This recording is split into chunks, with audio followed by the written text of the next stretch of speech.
Episode 12 dimulai dengan foto suram dari lokasi konstruksi, banyak tubuh berbaris di lantai termasuk Guinam dan Cheongsan. Di pusat karantina, anggota majelis Eunhye merobek surat pengunduran dirinya, Sebin malang menangisi ibunya, dan Jae-il terlihat kaget dengan apa yang terjadi. Sementara itu, anak-anak selamat dari dampak ledakan, tetapi Daesu mendapati luka di kakinya. Onjo memutuskan kembali ke lokasi konstruksi untuk mencoba menemukan Cheongsan, yang diikuti oleh Namra dan Suhyok. Dia masih mengulurkan harapan untuk menemukan teman masa kecilnya, tetapi Namra tidak bisa mencium bau apapun dan mendorong Onjo untuk pergi. Setelah meledakan kota, para tentara menyusuri jalan-jalan untuk menemukan orang yang selamat dan membunuh zombie yang tertinggal. Anak-anak melanjutkan perjalanan untuk pulang, di mana Namra menyatakan pada Onjo bahwa dia ingin berkumpul kembali di depan api unggun. Sayangnya, mereka sudah tersesat dan berjalan ke tempat yang sama, sebelum akhirnya mereka menemukan tanda yang ditinggalkan Soju. Onjo juga menemukan senter ayahnya yang tertinggal, menangisinya saat temannya melihat dari belakang. Tidak butuh waktu lama bagi anak-anak untuk tiba di kota, disambut dengan keheningan dan beberapa bangkai hewan. Namra tampaknya bisa merasakan zombie yang mendekati mereka, dengan pendengaran supernya yang tidak dapat dijelaskan. Dia memimpin anak-anak melarikan diri ke ganggang belakang kota, yang berakhir dengan Daesu terjatuh karena luka di kakinya. Tidak ingin ada lagi yang terbunuh, mereka memutuskan untuk berdiri dan melawan gerombolan zombie, mencoba melakukan yang terbaik untuk yang terakhir kalinya. Dengan semua orang yang membawa senjata mereka masing-masing, mereka mencoba menghentikan gerombolan zombie, yang sayangnya Wu Jin terinfeksi karena mencoba menyelamatkan saudara perempuannya. Sebelum kematiannya, dia mengatakan tahu bahwa kakaknya berbohong tentang masuk tim nasional, memintanya untuk tetap terus memanah dan jangan menyerah. Hari jelas tidak tega membunuh adiknya, dengan Namra yang melakukannya sebagai gantinya. Setelah membunuh Wu Jin, infeksi Namra kembali lagi dan menyuruh anak-anak untuk segera pergi. Namra terus bergulat dengan keinginan gelapnya, dengan suara di dalam kepalanya yang mendesaknya untuk memakan teman-temannya. Menyadari dia lapar, Namra memutuskan berpisah dengan kelompok, mencoba menenangkan dirinya dengan menggigit tangannya untuk mencegah keinginannya.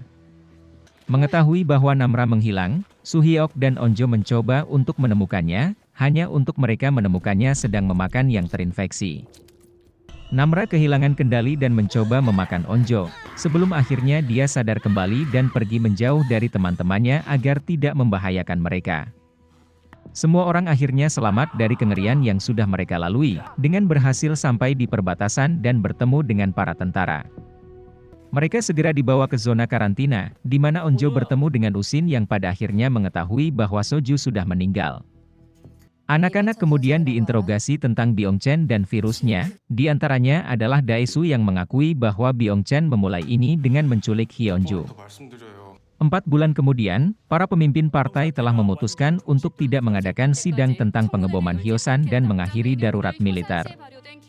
Dengan pusat pengendalian dan pencegahan penyakit yang gagal mengenali virus, warga Hyosan akan tetap terus dikarantina.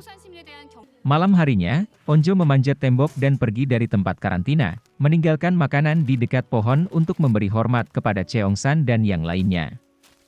Dia masih menyimpan tanda pengenal Cheongsan yang berarti dia juga mencintainya, sebelum akhirnya menemukan cahaya api unggun di atap sekolah.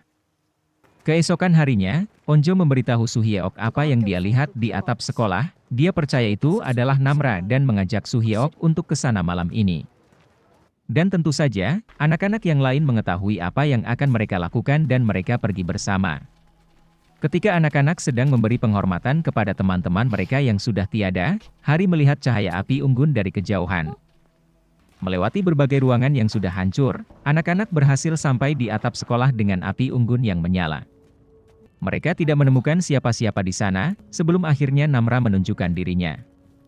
Dia mengungkapkan sangat senang karena mereka datang untuknya, juga memberitahu anak-anak bahwa dia masih manusia setengah zombie seperti dulu. Onjo mengajaknya untuk ikut bersama mereka, tetapi Namra menolaknya, mengatakan bahwa ada yang harus dia lakukan dan ada beberapa orang yang sama seperti dirinya. Mengatakan bahwa mereka masih temannya walaupun tidak bersama, Namra berpamitan dengan teman-temannya sebelum akhirnya pergi dengan melompat dari atap sekolah.